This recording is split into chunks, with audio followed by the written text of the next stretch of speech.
തനിക്ക് കിട്ടിയ 10 മിനിറ്റ് കൊണ്ട് എല്ലാ മന്ത്രിമാർക്കും ചുട്ട മറുപടി കൊടുക്കുകയാണ് പി.കെ. ബഷീർ.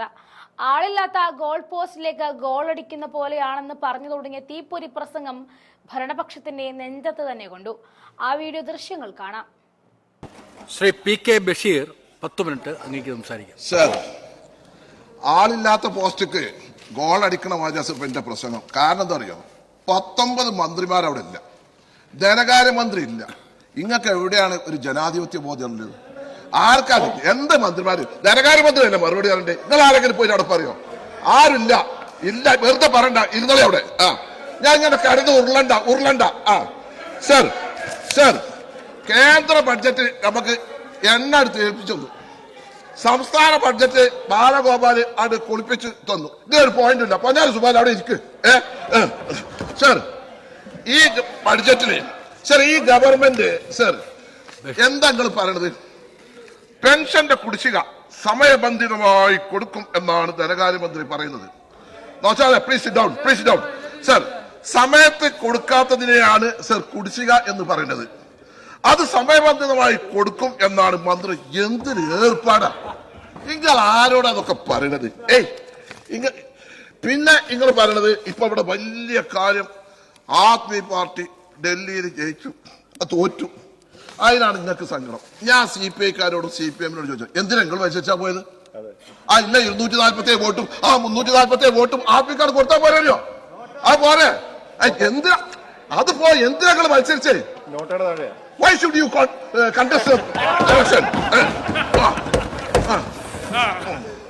സർ, ഈ ആദ്മി പാർട്ടി, ഞാൻ ചോദിക്കട്ടെ, ഹരിയാന തെരഞ്ഞെടുപ്പ് വന്നു, കോൺഗ്രസ് അധികാരത്തിൽ നിന്ന് പോയി, ആരെ കൊണ്ട് പോയി? ആ ആദ്മി പാർട്ടി അവിടെ മത്സരിച്ചു. അന്ന് നിങ്ങൾക്ക് സങ്കടമില്ലല്ലോ. അന്ന് നിങ്ങൾക്ക് കോൺഗ്രസ് തോറ്റാ മതി. BJP വന്നാലും നിങ്ങൾക്ക് പ്രശ്നമില്ല, നിങ്ങൾക്ക് പ്രശ്നമില്ല. ഇല്ല, ഗോവയില് ആദ്മി മത്സരിച്ചു, കോൺഗ്രസ് തോറ്റു. BJP അന്നൊന്നും ഈ വിലാപം അവിടെ കേട്ടിട്ടില്ലല്ലോ, അന്ന് കേട്ടില്ലല്ലോ. ഗുജറാത്തില് ആദ്മി മത്സരിച്ചു, ഗുജറാത്തിൽ കോൺഗ്രസ് തോറ്റു, അവിടെ നിങ്ങൾക്ക് വികാരം ഉണ്ടായിട്ടില്ലല്ലോ. എവിടെ ഇങ്ങക്ക് ആത്യന്തികമായ ലക്ഷ്യം ഞങ്ങളെ സംബന്ധിച്ചിടത്തോളം ക്ലിയർ ആയിട്ട് പറയാ, ആ ആദ്മി പാർട്ടിയും BJP-യും ഒരു നാണയത്തിന് ഒരു ഇതാണ്, രണ്ടും കറക്കാ. ഞാൻ ചോദിക്കട്ടെ, നിങ്ങൾ പറഞ്ഞതിന് എങ്ങനെ താങ്ങുക? നിങ്ങൾ ചോദിക്കുക, കോൺഗ്രസുമായി സഖ്യമില്ലാന്ന് ഡൽഹി മുഖ്യമന്ത്രിയായിരുന്ന കെജ്രിവാളല്ലേ പറഞ്ഞത്? പിന്നെ ഞങ്ങൾ ഈ കോൺഗ്രസ് കോൺഗ്രസ് വലിയ പാർട്ടിയില്ല. ഞാൻ ചോദിക്കട്ടെ, ഇനി കമ്പ്യൂട്ടർ CPI-ക്കാരോടില്ല, നിങ്ങൾ അവിടെ ഇല്ല. ഞാൻ ചോദിക്കട്ടെ, CPM-മാരോട്, ബംഗാളില് ഇങ്ങളെ തോൽപ്പിച്ചത് തൃണമൂല.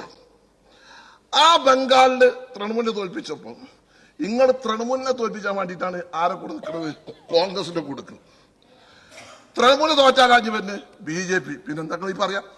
നിങ്ങളെ പറയാം. അതുകൊണ്ടില്ല, ഇങ്ങക്കൊക്കെ വൈകി വന്ന ബുദ്ധി ഉണ്ടാവുള്ളൂ. ഇപ്പൊ നിങ്ങൾ എവിടുക്കാ പോണത്? വിദേശ സർവകലാശാല. ആ വിജിൻ അവിടെ ഉണ്ടോ? എന്റെ ബഹുമാനായ സുഹൃത്ത്, യുവ സുഹൃത്ത് വിജിൻ, ആ വിദേശ സർവകലാശാല നമ്മുടെ വിദേശ നരേന്ദ്രമോദിന്റെ പോയിട്ട് മുഖത്തടിച്ചത്. എന്നിട്ട് നിങ്ങളിപ്പോ വിദേശ സർവകലാശാലക്ക് അതിന് ക്യാമ്പസ്, അതിന് സൗകര്യങ്ങൾ ഒക്കെ ചെയ്യാം. സ്വാശ്ര കോളേജ് ഇങ്ങക്കില്ല. ഒന്നാമത്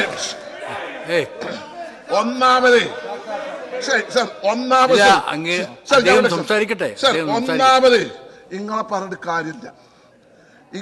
കാര്യമില്ല. ആരെങ്കിലും കോൺഗ്രസ് വന്നാൽ, ആരെങ്കിലും ലീഗ് പോയാൽ ഓനെ പിടിച്ച് പിറ്റേന്ന് സ്ഥാനാർത്ഥിയാക്കുന്ന ഒരു ഗതികേടിലേക്കാണ് നിങ്ങളെ പാർട്ടി എത്തിയത്. പണ്ട് പാർട്ടിയുടെ സംസ്ഥാന കമ്മിറ്റിക്ക് ഒരുത്തം വരണമെങ്കിൽ ബ്രാഞ്ച്, ലോക്കല്, ഏരിയ, ജില്ല കഴിഞ്ഞിട്ട് പൊന്നാറ സെക്രട്ടറി, നിങ്ങളെ സെക്രട്ടേറിയറ്റ് അല്ലേ, കേന്ദ്ര കമ്മിറ്റി അല്ലേ? നിങ്ങൾ ആലോചിച്ചിട്ട് എവിടെയാണ് പാർട്ടി? പണ്ട് നിങ്ങൾ ചിഹ്നം കൊടുക്കും. ഞാൻ പറയട്ടെ, എനിക്ക് ഭയങ്കര സങ്കടമുണ്ട്. ഈ പാർട്ടി ഇപ്പൊ ആർട്ടിഫിഷ്യൽ ഇന്റലിജൻസിനെ പറ്റി ഗോവിന്ദ മാസ്റ്റർ ക്ലാസ് എടുക്കാണ്. ഞാനിങ്ങനെ അന്തപൂടാണ്. അത് കേട്ടിട്ട് ഈ കുട്ടികളൊക്കെ സ്റ്റേറ്റ് കമ്മിറ്റി, ജില്ലാ കമ്മിറ്റി ഇങ്ങനെ നിൽക്കലുകള് ഉള്ളാട്ടിക്കാണ്ട് എന്തെങ്കിലും നിങ്ങൾക്ക് പറയാൻ കഴിയുമോ? എന്താ ഗോവിന്ദ മാസ്റ്റർ പറഞ്ഞത്? ഇങ്ങനെ മൂത്ത് വന്നാൽ പിന്നെ മാർക്സിസത്തിന് എന്ത് പ്രസക്തി എന്താണ് നിങ്ങൾ ചോദിക്കുന്നത്? അവിടെയും മാർക്സിസത്തിന് പ്രസക്തി ഉണ്ട്. എന്നിങ്ങനെ ആ ഉപയോഗിക്കുമ്പോൾ 60% ആളുകളുടെ ജോലി പോകും. അധ്വാന വർഗത്തിന് പണിയില്ലാതെയാവും, കമ്പോളത്തിലെ ക്രിയാവിക്രയശേഷിയുടെ 60% കുറവുണ്ടാവും, മുതലാളിത്തത്തിന്റെ ഉൽപ്പന്നങ്ങൾ വാങ്ങാൻ ആളില്ലാതെയാവും, ലോകത്തെ ഒരു രാജ്യത്തിന് മുന്നോട്ട് പോകാൻ കഴിയാതെ വരും, അത് സോഷ്യലിസത്തേക്കുള്ള പാതയൊരുക്കും. അങ്ങനെ വരുമ്പോൾ ഉള്ളവരും ഇല്ലാത്തവരും തമ്മിൽ അന്തരം കുറയും, അത് മൗലിക മാറ്റത്തിന് കാരണമാകും. ഈ സാഹചര്യത്തിലാണ് മാർക്ക് സമ്പത്തിന്റെ വിജയം എന്ന് പറയുന്നത്. ഇത് ചിലപ്പോൾ നടക്കണമെങ്കിൽ 100-150 കൊല്ലം കഴിയുന്നു. ഞാൻ അത് കേട്ടിട്ട് കൈയടിച്ചല്ലേ. പിന്നെ എന്താ അങ്ങനെ പറഞ്ഞു? പിന്നെ മാർക്സിസത്തിന്റെ കാലഘട്ട ദോഷം ഉണ്ടാവില്ല, എന്നാൽ മതഗ്രന്ഥങ്ങൾക്കൊക്കെ കാലഘട്ട ദോഷം ഉണ്ടാവും. നല്ല മുന്നേ ശരിയാ, ഇങ്ങൊക്കെ ഉണ്ടാവുള്ളൂ, ഇങ്ങൊക്കെ എവിടെ അല്ലത്. നിങ്ങളൊന്ന് ആലോചിച്ച് നോക്കി. പിന്നെ ഞാൻ നിങ്ങളെ വിഷമിപ്പിക്കണ്ട. പിന്നെ ഇങ്ങനെ പറഞ്ഞു ഞങ്ങളെ പറ്റി ലീഗ്, ഞങ്ങൾ ജമാഅത്ത് ഇസ്ലാമി, മറ്റുള്ളവർ. ഞാൻ ചോദിക്കട്ടെ, അന്ന് നിങ്ങൾ പൊന്നാനി തെരഞ്ഞെടുപ്പപ്പോൾ സ്വന്തം പാർട്ടി പോളിറ്റ് ബ്യൂറോ അംഗത്തിന് എണീറ്റ് കൊടുക്കാത്ത നിങ്ങൾ 2 മണിക്കൂർ അവിടെ ഇങ്ങനെ കാത്തു നിന്നിട്ട് വന്നിട്ട് ഇങ്ങനെ കെട്ടിപ്പിടിച്ചത് ഞങ്ങളല്ല, നിങ്ങളാണ് തോൽക്കുമ്പോ. ഇപ്പൊ ജമാഅത്ത് ഇസ്ലാമി SCP 18,000 വോട്ടിന് രാഹുൽ മാങ്കൂട്ടം ജയിച്ചപ്പോ അപ്പൊ നിങ്ങളില്ല ബാർബർഷാപ്പിലെ കല്ല് പോലെ തേഞ്ഞ് പോണ പാർട്ടിയായിട്ട് CPM മാറിയിക്കണം. ഞാൻ എന്താ മനസ്സിലാക്കാത്തത്? ഞാനാണ് പറയണത്, വെറുതെ അങ്ങോട്ട് പറയണത്.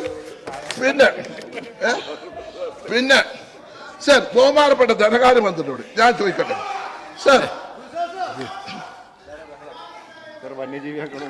ഈ വന്യജീവിന്റെ അക്രമം ഇവിടെ ഉണ്ടാവും ഞാൻ വിചാരിച്ചില്ല. അതിങ്ങനെ കേറിയിട്ട് ഇങ്ങനെ നിൽക്കുന്നത്.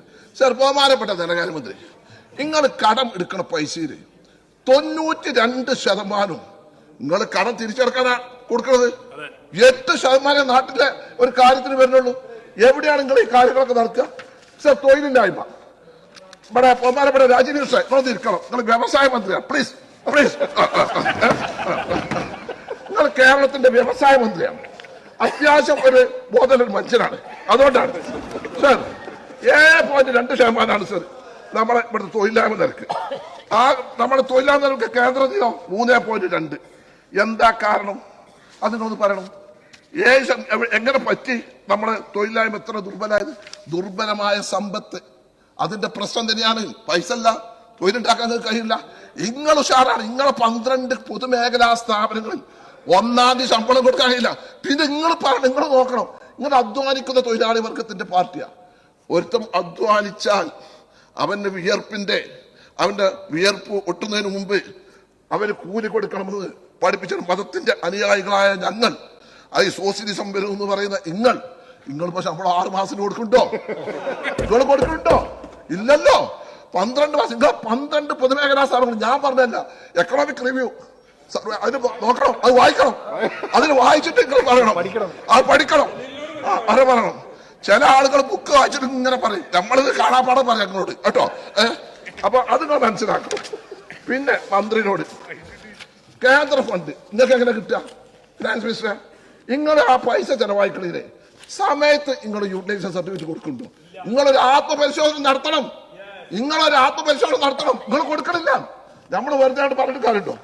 ഇതൊക്കെ ഞാൻ പറയുമ്പോൾ നിങ്ങൾ സൈലന്റ് ആയി. നിങ്ങൾക്ക് മനസ്സിലായി ഞാൻ പറഞ്ഞ പോയിന്റ് ഉണ്ട് കേട്ടോ. സർ, പിന്നെ സർ, ലൈഫ് പദ്ധതിക്ക് 1160 കോടിയായി പ്രഖ്യാപിച്ച് കഴിഞ്ഞ പ്രാവശ്യം. ഇപ്പോ കഴിഞ്ഞ തവണ 750 കോടി പ്രഖ്യാപിച്ചു. 25% മാത്രമാണ് ചെലവഴിച്ചത്. നിങ്ങളിങ്ങനെ പറയല്ലാതെ എവിടെയാ? പിന്നെ ഈ ധനകാര്യമന്ത്രിയോട്, നിങ്ങൾ ഒരു ധനകാര്യമന്ത്രിയാണ്, നിങ്ങൾ നല്ല മനുഷ്യനാണ്. പക്ഷെ അന്നേരം മുനീർ സാഹിബ് പറഞ്ഞ മതി സാർ, നിങ്ങൾ ഭരണപക്ഷിയാണ്. അതിപ്പോ എല്ലാവർക്കും ഉണ്ടാകും. ഭരണകക്ഷിക്ക് ഒരു ലീനുണ്ടാവും. ഇപ്പൊ നമ്മളിപ്പോ എന്തൊക്കെ പറഞ്ഞാൽ നമ്മൾ പ്രതിപക്ഷത്തായി പോയി. പക്ഷേ ഒരു 55% 60% എടുത്തിട്ട് ഒരു 40% ഓർക്ക് കൊടുക്കേണ്ട അദ്ദേഹം ഞങ്ങൾക്ക് തരണ്ടേ?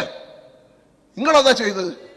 നിങ്ങൾ ആലോചിക്കണം, ഇബ്രാഹിം കുഞ്ഞ് കേരളത്തിന്റെ പൊതുമരാമത്ത് വകുപ്പ് മന്ത്രിയായിരിക്കുന്ന കാലഘട്ടത്തിൽ അന്ന് ഗ്രാമീണ റോഡ് വന്നപ്പോ അന്ന് 5 കോടി രൂപ കൊടുത്തപ്പോ ആ 5 കോടിയിൽ ഇങ്ങക്ക് 3.5 കോടി ആയപ്പം എന്റെ ബഹുമാനായ സുഹൃത്ത് വിദ്യാഭ്യാസ മന്ത്രി ശിവൻകുട്ടി അടക്കം വന്നിട്ട് PK കുഞ്ഞാലിക്കുട്ടി സാഹിബ് അന്ന് കേരളത്തിന്റെ വ്യവസായ വകുപ്പ് മന്ത്രി മുസ്ലിം ലീഗിന്റെ അസംബ്ലി പാർട്ടി ലീഡറായിരിക്കുന്ന സമയത്ത് പറഞ്ഞപ്പോൾ അതിന് പരിപാടി ഉണ്ടാക്കി. എല്ലാവർക്കും ഇക്വലൈസ് ചെയ്തു. മാടി സാറ് കേരളത്തിന്റെ ധനകാര്യമന്ത്രി ആയപ്പം ധനകാര്യമന്ത്രിയായപ്പോൾ 5 കോടി രൂപ എല്ലാവർക്കും ഒരുപോലെ കൊടുത്തു. നിങ്ങൾ 12 കോടി നിങ്ങൾക്ക് ബഡ്ജറ്റിൽ 20%, ചിലർക്ക് 15 കോടി. ഗ്രാമീണ റോഡ് 4 കോടി 15 ലക്ഷം ഞങ്ങൾക്ക്, 100% രാജേഷ് മിനിസ്റ്റർക്ക് 8 കോടി. ഞങ്ങൾ കിട്ടിയ ഫേസ്ബുക്ക് പോസ്റ്റ് ആക്കുമോ? അതുമില്ല കേട്ടോ. ഫേസ്ബുക്ക് പോസ്റ്റ് ഇട്ട് അങ്ങനെ നിങ്ങൾ എന്തൊക്കെ ചെയ്തു? ഒരു വിവേചനം പാടുണ്ടോ? നിങ്ങളത് പരിശോധിക്കണ്ടേ? പിന്നെ അതേപോലെ തന്നെ എന്റെ ബഹുമാന സുഹൃത്ത് മുനീർ സാഹിബ് ഇന്നലെ പറഞ്ഞു 5 ഫയർ സ്റ്റേഷൻ കൊടുത്തിട്ട് 4 ഫയർ സ്റ്റേഷനുകൾ ഏസും നടപടി പൂർത്തിയാക്കി 20% ഒരു പദ്ധതി. അത് നിങ്ങൾ എന്താ ചെയ്ത്? അയാളൊരു മുൻമന്ത്രി, 32 കൊല്ലം കേരള നിയമസഭ അംഗം, അദ്ദേഹത്തിന്റെ ഒരു മണ്ഡലത്തിൽ ഒരു പ്രതിപക്ഷമാണ്. സുബാന CPI ബുദ്ധിന്റെ വർഗ്ഗങ്ങൾ ഒരു പറഞ്ഞു കൊടുക്കുക. ബുദ്ധിന്റെ പാർട്ടി ആളുകൾ പറഞ്ഞു കൊടുക്കണം. അപ്പൊ ഇങ്ങനൊക്കെ ഒരു വിവേചനം കാണിക്കുന്ന നിലപാട്. അതുകൊണ്ട് കോൺഗ്രസിനെ നിങ്ങൾക്ക് കൈവിടാൻ കഴിയില്ല. ഇവിടെ നിങ്ങളൊക്കെ പറഞ്ഞാലും ഇനിയിപ്പോ ഒരു കാര്യം നൗഷാദേ, ആർട്ടിഫിഷ്യൽ ഇന്റലിജൻസിന്റെ ക്ലാസ് നിങ്ങൾക്ക് എടുത്തരാൻ വേണ്ടി ഞാൻ ഗോവിന്ദ മാസ്റ്ററോട് പറയാം. എന്നിട്ട് ഗോവിന്ദ മാസ്റ്റർ പറഞ്ഞിട്ട് 100-150 കൊല്ലം കഴിഞ്ഞിട്ട് നിങ്ങൾ 2 തലമുറ കഴിഞ്ഞിട്ട് ആ കുട്ടികൾക്ക് എങ്ങനെയെങ്കിലും ഉണ്ടെങ്കിൽ കമ്പ്യൂട്ടേഴ്സ് പഠിക്കാനുള്ള ഒരവസ്ഥ ഉണ്ടാക്കി തരാൻ ഞാൻ ഉപദേശിക്കാം എന്നാണ് പറഞ്ഞത്. എന്തൊരു വൈരുദ്ധ്യാശത ആർട്ടിഫിഷ്യൽ ഭൗതിക വാദമാണ് സർ ഇത്. ശൈലജ ടീച്ചർ എന്ന് പറഞ്ഞാൽ നല്ലൊരു കമ്മ്യൂണിസ്റ്റ് ആണ്. അത്യാവശ്യം വിവരമുണ്ട്, അത്യാവശ്യം കോമൺ സെൻസും ഉണ്ട്. അതുകൊണ്ട് ഒരു കുഴപ്പമില്ലാതെ അങ്ങനെ മാനേജ് ചെയ്തോടെ പോവുകയാണ്. അതുകൊണ്ട് ഈ ബഡ്ജറ്റ് ജനങ്ങൾക്ക് ഉപകാരമില്ല, നാട്ടുകാർക്ക് ഉപകാരമില്ല. ഏതാണ്ട് പറഞ്ഞു. പിന്നെ ഒരു വർഷം ഈ ബഡ്ജറ്റ് അവതരിപ്പിച്ച് ഇവിടെ പ്രസംഗിക്കുമ്പോഴൊക്കെ ഞാൻ എൻ്റെ ബഹുമാന സുഹൃത്ത് വി ജോയ് അദ്ദേഹം ജില്ലാ സെക്രട്ടറി സ്പ്രേ വാങ്ങൂല, സോപ്പ് വാങ്ങൂല, ആര് ഗിഫ്റ്റ് ഒന്നും വാങ്ങൂല. അയാൾ ഇന്നത്തെ പ്രസംഗത്തിൽ ആ ഊർജ്ജസ്വലത കണ്ടില്ല. കാരണം ബഡ്ജറ്റ് നിരാശകരമാണെന്ന് അദ്ദേഹത്തിന് തന്നെ അറിയാം. എങ്ങനെ പാർക്കിലെ കമ്മിറ്റിക്ക് റിപ്പോർട്ട് ചെയ്യുന്നത് ആലോചിക്കുന്നത്. അതുകൊണ്ട് ഞാൻ ഈ ബഡ്ജറ്റ്